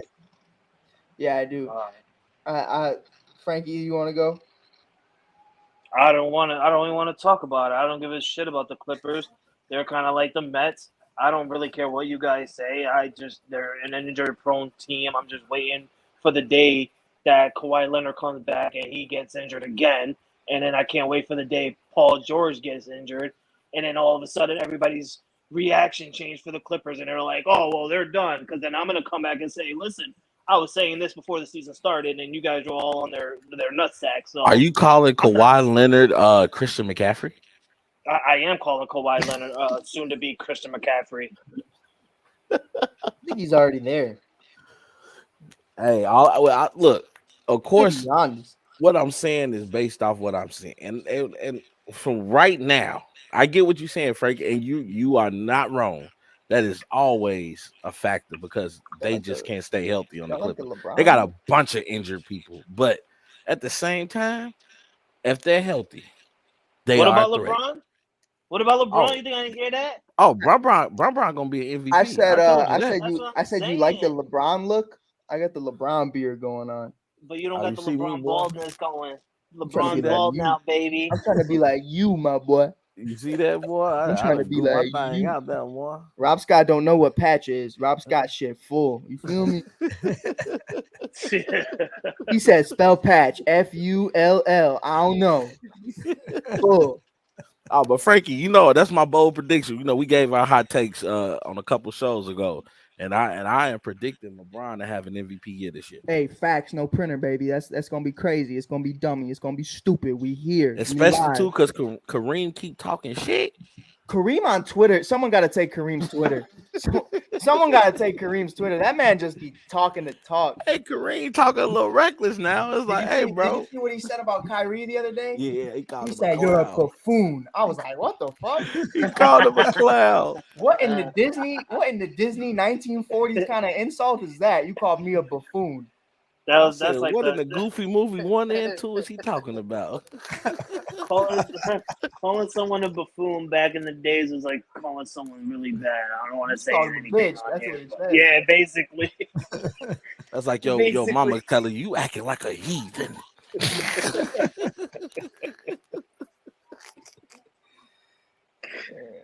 Hey, I don't know what it is. Did you guys see where Bobby Wagner laid that fan out in the field? That was beautiful. That was a work of art. I want to send a thanks to Mike for actually sharing that video, because I didn't even see it until Mike shared it on his Facebook, and I'm like, oh, I shared that shit everywhere. Bobby Wagner. He blew that dude up. Did you see the security guard that like tore his ACL trying to chase him though? What? That boy's ankle buckled, and I was like, he's gone. He's gone. Get the stretcher. Out for the season. Oh, the Ravens mascot. Go with him. The both of y'all out for the season. Hey, no, but when Wagner tackled him, I think he tackled everybody. Wagner. It's like everybody went down. I was like,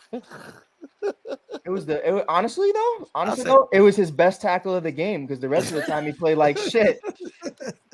He Bill Goldberg, my man. I'm happy he hit somebody. It could be his best tackle of the year. It was. Hey, yeah, man. I don't even want to talk about the Rams. I want to talk about you, baby. You look so good today. They messed up my ticket. Oh, my fault. Was I carrying a moment? and that was your first bet too, wasn't it? My first bet, and my boy was like, "Man, Debo ain't scored all year." I say Debo scores tonight. Got that right. I said Wilson, he gonna score tonight. Got that right. I'm like, oh, I just need Cooper Kupp to score. Matthew Stafford into Matthew Trashford. I'm just, oh my God. Nah, but like real shit though, Kupp had 19 targets on the day. It caught 14 of them. And had what he had, 122 yards receiving. That kid is insane. Hey, and he got triple team in that game. Right. Like, I looked up, they were That's like, what I was telling Frankie. I was like, you just gotta realize at some point, like, he is him. Let him. No matter how many guys you put over there. You know what? I mentioned Odell Beckham Jr. and I was watching Undisputed, and I gotta agree with Shannon Sharp too. They are missing Robert Woods too. They really are. They need Robert Woods. That was the utility knife. The Allen Robinson signing is what that was supposed to be. A lot of people, I feel like, especially Rams fans. I was talking to Jonathan Mathis about it too. You have that understanding of, okay, well, he was with the Bears. He did have 3 quarterbacks, a rookie Fields. You have Nick Foles and Andy Dalton. Matt Nagy sucked. Maybe that's why Allen Robinson had such a bad season. But what I kept telling people, what Rob Scott and I kept saying when we watched him with the Bears, it wasn't even that, this guy, had horrible guys throwing the ball to him. The reality was he was never open. He was never creating separation. He was never down the field. Like OBJ on the Browns was down the field, waving his arms to Baker. Throw me the damn ball. Right. But Allen Robinson wasn't. Allen Robinson just wasn't open. And I think that's what you're seeing right now from Allen is just they really overpriced him, overvalued him. I don't think they overpaid for him, but for understanding what he's going to be for this team, they definitely overestimated. Oh, I told him, I'm like, good riddance. Because he was getting on my nerves. Because you say what you want. Nick Foles still won a Super Bowl. Andy Dalton is still a capable quarterback. Okay? And yeah, we know Matt Nagy's a yes man. But Matt Nagy is willing to get you the ball if you're willing to do something with it. We wanted Allen Robinson to be our number one. Right. We were hoping that was going to be our number one. And he was. If we can get a little bit of what he did in Jacksonville, we're going to be A-okay. And I'm telling you right now, the problem is what the problem is right now. Before we killed Justin Fields, which I told Mike, I said, hey, I got a little questions about Justin Fields. But at the same time, I understand what he up against. You can't have a bad offensive line and your receivers can't get separation. What are we doing here? See what you have. They don't. I don't know. I think their play calling is terrible. I heard that last part. I'm Yeah, with bro. you. I thought I was the only one. Okay. Gonzo, your internet went out for a second, but you're back, bro. It's all good. Oh, Hey, he talking about so I heard that last one. I heard that last one. That's all I needed to hear. I completely agree with you. You know, and I I think they need to take the It handcuffs wasn't off Fields, is what I was saying. No, they do. I think, you know, and here's how I'll break But he it down. don't. He has no like. I like Moody. Moody, I actually like, and I But think it's just like what you're saying with the Colts. You have to have somebody on the other side. Right. man, if we had You gotta have somebody on one true fucking number side. one to go with Moody there, I think the Bears would be on to something. I think they would. And you know what? There's Jackson Smith out of Ohio State. There's a bunch of guys that I think in the draft that you need to go after. I've had conversations with a bunch of people. They're like, dude, if you have a top 3 pick and you pick a wide receiver, you're an idiot. And I'm going to tell you straight up how it is. If you have a top 3 pick and there's a generational talent type wide receiver, everybody killed the Cincinnati Bengals for taking Jamar Chase over Penei Sewell. How's that looking? How's Penei Sewell? Oh, yeah. Let's see. Top 10 for sure. Is he the best generational offensive tackle that everybody expected him to be? No, because Detroit is a shitty organization. Bears should have kept Robinson. No. No. Just no. No. Why? No. You want the highest paid money. You want most guaranteed. You want this. You want that. No. Die. Like, you don't know. Like, and Rob Scott, I know that's harsh. I don't like telling people to die, but die. Like, if I'm a general manager and I'm sitting there and Damien says Allen Robinson was always open. What is he always open? What are you talking about? He was running curl routes the entire time. He said y'all smoking. He was catching balls from Jay Cutler. He wasn't even with Jay. What are you? Hey, Damien, I'm gonna need you. I'm gonna need you to clock out for me, my brother. Just not talk, bro. Just not talk. It's all right. But I think, you know, there's just so many ways we can look at it, and I think, you know, that's one of the biggest things right now is just for me. And I've said this time and time again. It's like you have this tiny little pill, right? Let's say Rob Scott got 5 different allergies. Let's say he's allergic to trees, he's allergic to dogs, cats, peanut butter, dairy, all of it. All right, Rob, here's the bet. Hey, Rob, I want you to eat every single one of those things and then take this little Benadryl. Good luck. Like, what the fuck? Like, Justin Fields right now is going into the abyss and they're expecting him to walk out a warrior. And it's like he's walking in by himself. I give the man credit for standing up every single Sunday and giving answers saying, yo, I played like shit. I need to be better. No, you don't.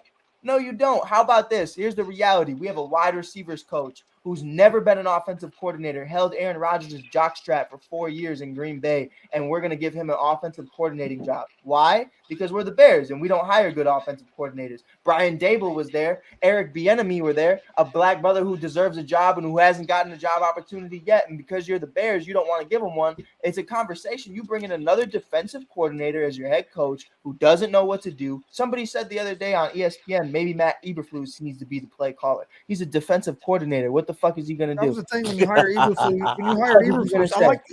I like the Eberflus hire, but then you got to hire an experienced offensive coordinator. You got to hire an experienced offensive coordinator. And that's why I even said, dude, overpay for Harbaugh. Do whatever you got to do to get one of these guys. Eric Bieniemy, make him the highest paid offensive coordinator. Give him head coaching money. Do it. Like, who cares? It doesn't go to the salary cap.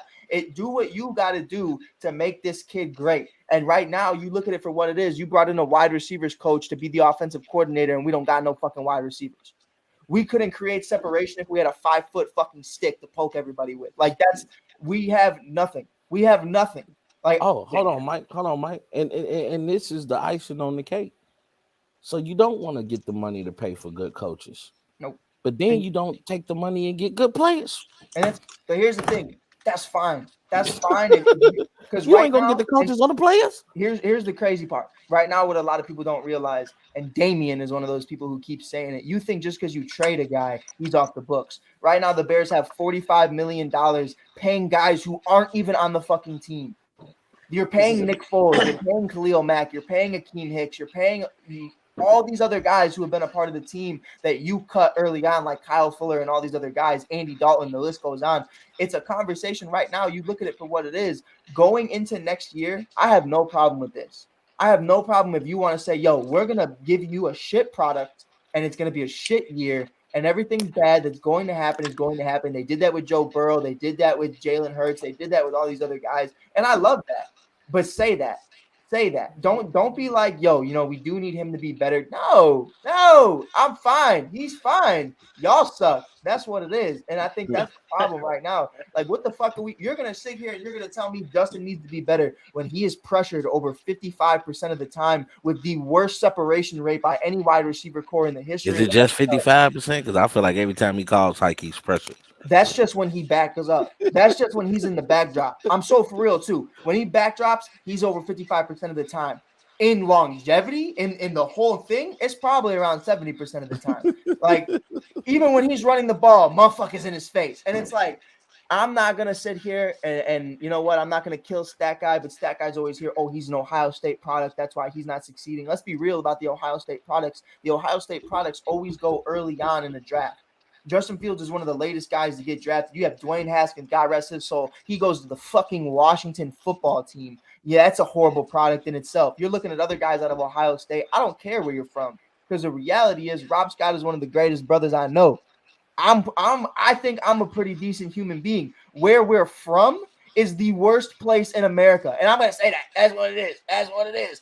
But it's something where you have some of the most vicious people in the world, but you'll find great people. So you have Justin Herbert, and that's just an example. Justin Herbert out of Oregon. You have Tom Brady out of Michigan. Tell me where Aaron Rodgers went. California State. What the fuck is California State? It don't matter where you're from. It matters what situation you get put into. California State University. I've never Aaron Rodgers was put in a perfect situation. Exactly. He got to watch Brett Favre, and they say, okay, do everything he does right. Okay, exactly.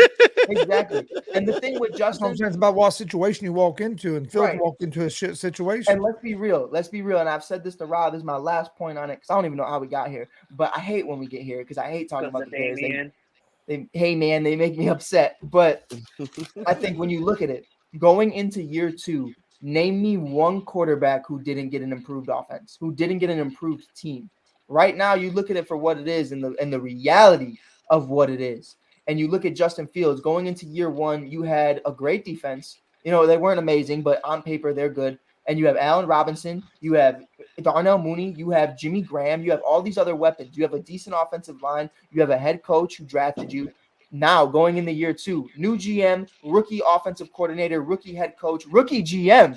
And now you have one of the worst offensive lines. You lost Jimmy Graham. You lost Allen Robinson. You lost Khalil Mack, Akeem Hicks, Eddie Goldman, Kyle Fuller, and all these other fucking guys. You lost everything. You got worse instead of getting better. Let's look. And Rob Scott, I told you this. You get Kyler Murray in year 2, gets D-Hop. You got Jalen Hurts, who gets not only A.J. Brown, but Devontae Smith. You got guys like I said, you get D-Hop, you get all these other individuals. Justin Herbert gets Khalil Mack. He's got J.C. Jackson. The defense is getting better. You bring in guys. You got Joey Burrow. He gets Jamar Chase. You get all these guys who are getting better. Wow. And now you're going to look at Justin and be like, make it work, bitch. And then it's just, you leave him? You leave him?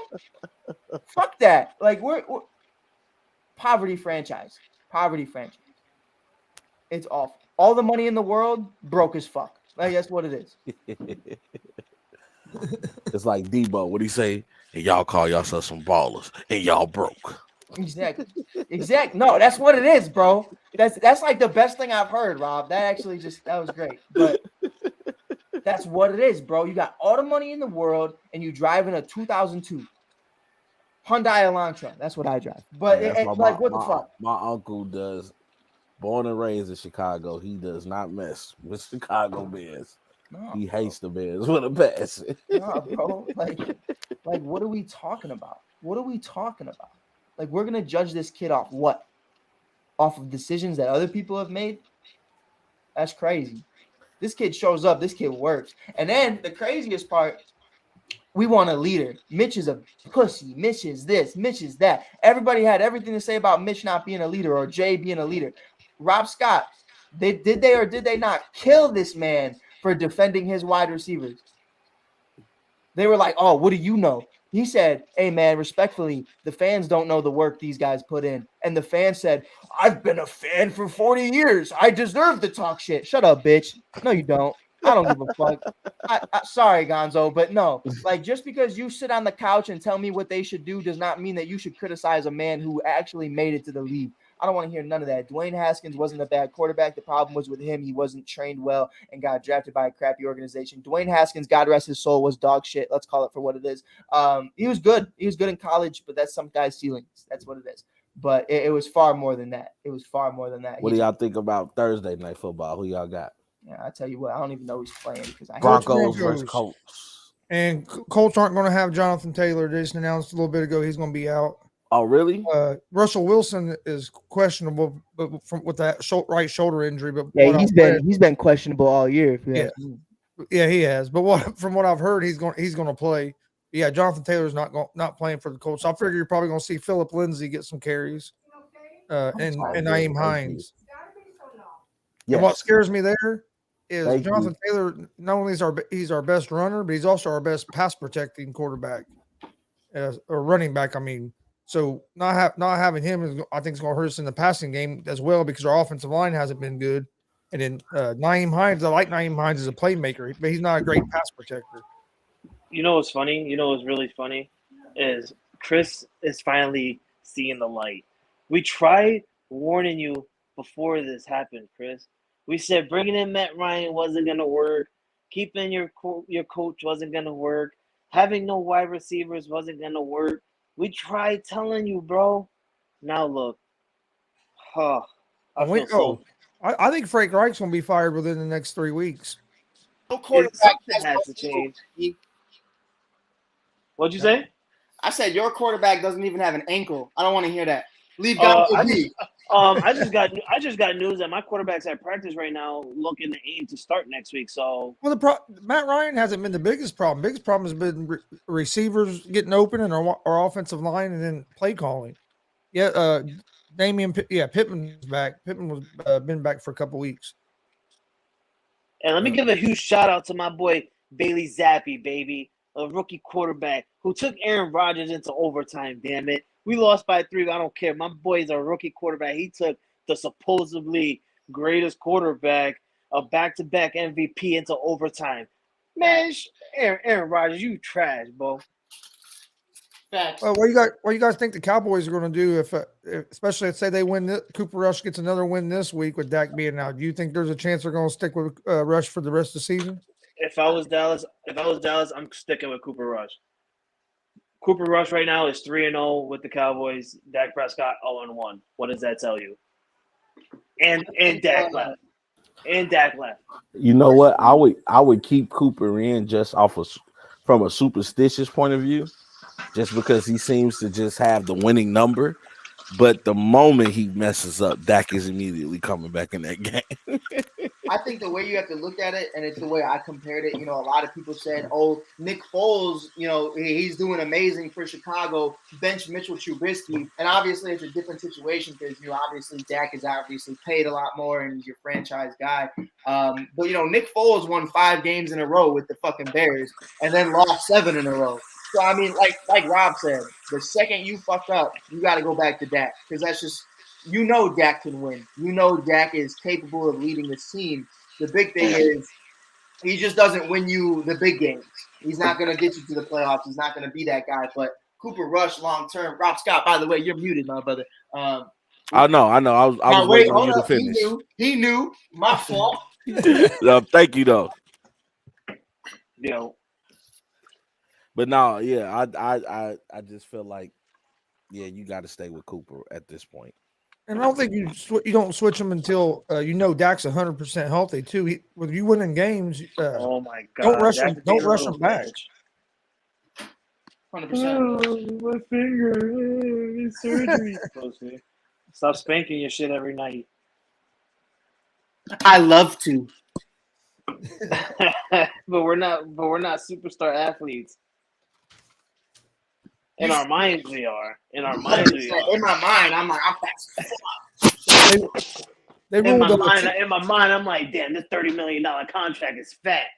I'll tell you what, bro.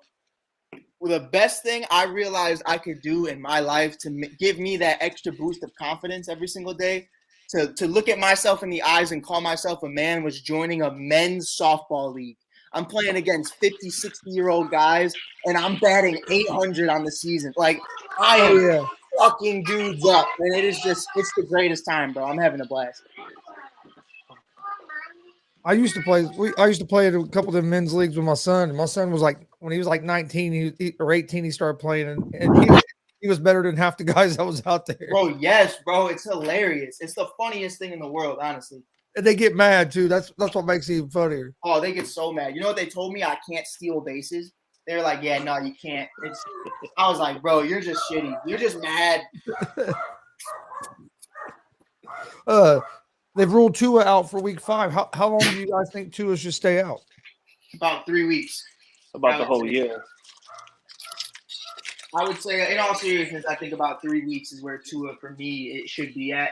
I think one of the biggest misconceptions on how things are really viewed. Obviously, we've already beat it to a dead horse on how concussions are obviously, quote unquote, diagnosed. I think there's so many different ways we can look at it, so many different things we can say of what they should have did. But at the end of the day, I think Tua needs to get his mind right, and just that's all that matters at the end of the day. Like, I don't care when he comes back, if he comes back. I think Tua's health is by far more important than everything else. Yeah, no, I agree. I think it'll be at least 3 weeks. Yeah, I would say so, especially with Teddy. You kind of have an understanding of, Teddy being able to be that guy to kind of just hold things down for a little bit. I think that's where he really is in his career as well, and I think he's comfortable with that. It's not like one of those situations to where, a Cooper Rush into where you have nothing to base this off of. Teddy's done it. Done it, and he's done it at an elite level. So I think Teddy's one of the better backups in the league. Yeah, he really is. Now, I do think he does need to start to build a connection with Jalen Waddle, because I did notice that they really just avoided throwing to him in the second half of the game with Teddy. But I think it's going to be just fine. But you got to start to run that ball, because, Chris, we even talked about they have Mostert, they have Edmonds, they have a bunch of guys. So even if Teddy can't hack it, they definitely could run the ball at a really high level. Yeah, they need to get the run game. Yeah, get that run game going. That's just going to help Teddy. How about you, Rob? That run game going like I got my – oh, my bad. What do you think, Rob? How long do you think Tua's going to be out? I think Tua he's going to at least be out until he's going to miss at least 2 to 3 more weeks, at least. Yeah, but I think, honestly, he might just stay out the whole season. I would. I would keep him out the whole season. Yeah, I know a lot of people telling him never to play again. I think he'll play again, but I wouldn't be mad if he sit out the rest of the season, because, man, concussions, for one, affect everybody differently. Mm-hmm. And you just never know. I've had a concussion before, and, man, you don't. Hey, it takes a while before you feel right. It made me a crackhead. Yeah. I mean that, in all seriousness, I don't want people to think I'm messing around.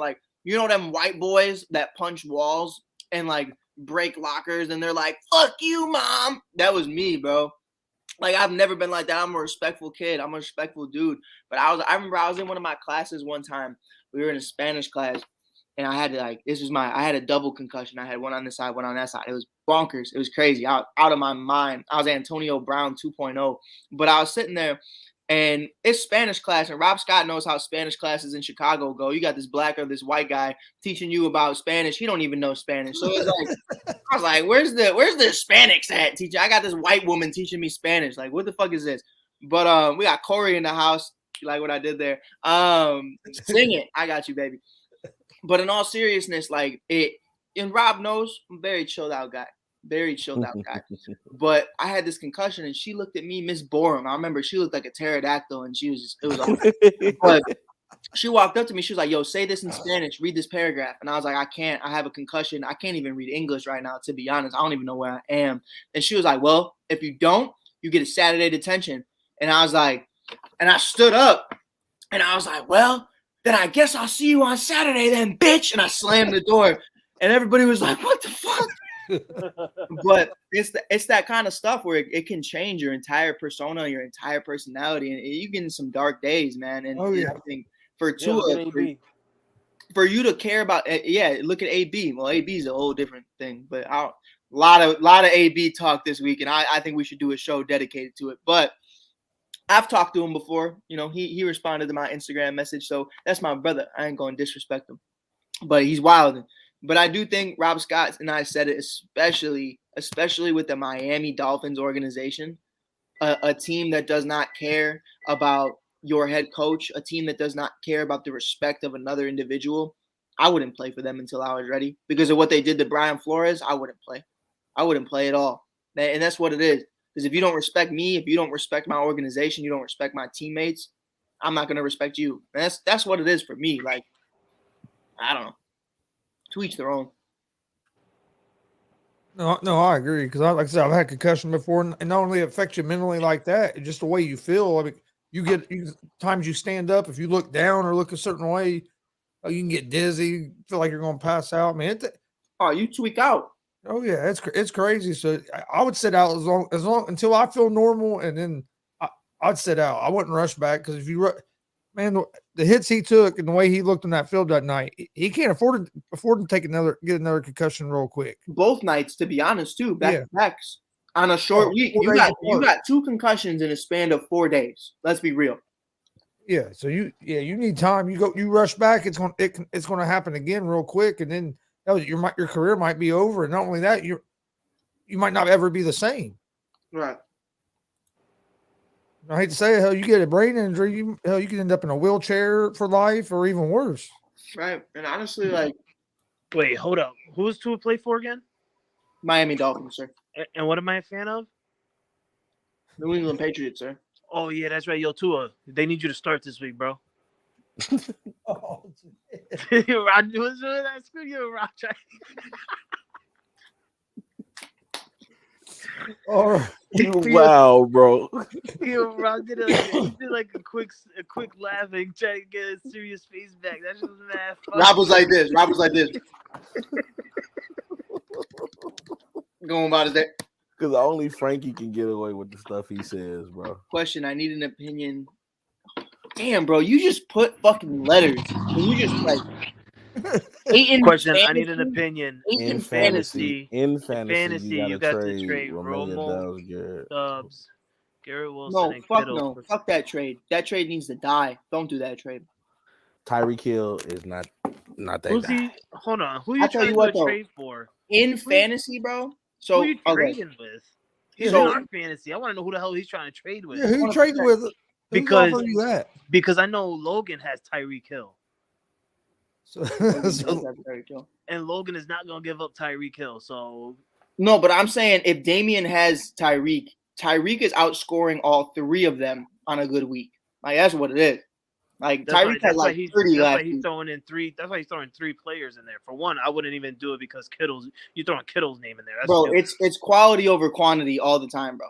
It's quality over quantity. Kittle is going to be injured the majority of the season. You don't know what Garrett Wilson is because he's a rookie. He also has Zach Wilson throwing 5 interceptions a fucking game. And then you look at Dobbs, and it's like, what is Dobbs? A 7th-round pick? No. For Tyreek Hill, a top 10 fantasy wide receiver. I have to say that because people think he's a top 10 wide receiver, but no. Rob, I'm just upset today, bro. I don't know why, bro. That Bears one got me, baby. It got you heated. That Bears one got me. Like, my head hurt. I don't even want to. It's a different fantasy league he's in. Okay. Hey, who? Ask, Damien. No one cares. All right, let's get the final thoughts. You have any final thoughts, Mike, before we get out of here? No, I do not. I don't have any final thoughts about anything. I don't. I'm upset. What about you, Rob? NBA is back, baby. NBA is back. Oh yeah, go Bulls. It's a great time to be a sports fan. You got NBA back. You got MLB playoffs starting. NFL's getting hot and heavy. You got college football. So hey, there's all kinds of sports on now. Yes, Lord. Yes, Lord. You got any final thoughts, Frankie? Yeah. Everybody enjoy your final day of regular season baseball. Especially, you, Mike, and you, Rob, and you, Chris. My season ended when it started, bro. Yeah, my season's been over for a while, but I've been watching. My season never started. Rob, we're trying to get you into it, Rob. We're trying to get you into more of White Sox. But enjoy you guys' last MLB day, regular season. Playoffs is starting. I can't wait. Obviously, I got a long wait. Basketball's back. KD, I hope you hurt yourself. What else? CP3, you're a traffic cone, not Candace Parker. That's Chris Paul. What else? What else do I got? Oh, Boston Red Sox. Yeah, you see the picture. Get pissed on. What else? Anything else? Oh, I think that's it. Rob, you sexy. Mike, you already know you sexy, boy. Chris, that new trim, bro, making you look real sexy, man. Look at Chris in that face, man. Chris looking real sexy. I see you, Chris. Everybody says I look younger now that I shaved. Yeah, you did that when you talking to some nurses. I see you do, Chris. I'm still tweaking. I'm still tweaking off the fact that you said you was 5'5", dude. You look taller. I don't know why I'm fucking laughing. I'm only 2 inches taller. Hey, like I said, I'm one of the tallest in the family. Our family's all short. My son is taller than me now. I don't know where he got his height from because his mom's shorter than I am. How tall are you? I'm 5'9". Oh yeah, baby. We could take a pic together. I hate taking pictures with tall motherfuckers. That shit. Whatever. I'm only 5'9". I just go like this. If I'm in the middle of like 6 foot motherfuckers, I just be like. If I'm taking a picture next to a tall dude, I'm just not standing near your pelvis area. You know? You gonna stand next to me? I'm gonna hug you and put my arm around your shoulder. I'm putting your face on my tit. Frankie, you only 6 feet. We can almost see eye to eye. Exactly, which is why I'm still gonna put your face on your tit. I'm putting your face on the side of my tit. That's how we take a picture. Well, on that note, thanks for watching the ASAP Afternoon Blitz. We'll see you guys tomorrow at 1 p.m. Eastern. On behalf of Mike Hughes, Rob Scott, Frankie the Yankee, we'll see you guys tomorrow. Thanks for joining us. We gone. What the Whole fuck? sports all plays. No. Whole sports all plays. Whole sports all plays. 365, we making up plays. You talking the game, get you to the days. We're high in the court, the dime in the lane. Variety topics, living the same. All presentation, sports information. In the airways, taking the nation. All sport, all plays, like working your faces. Grace at the field, so tie the laces. All sports, all plays.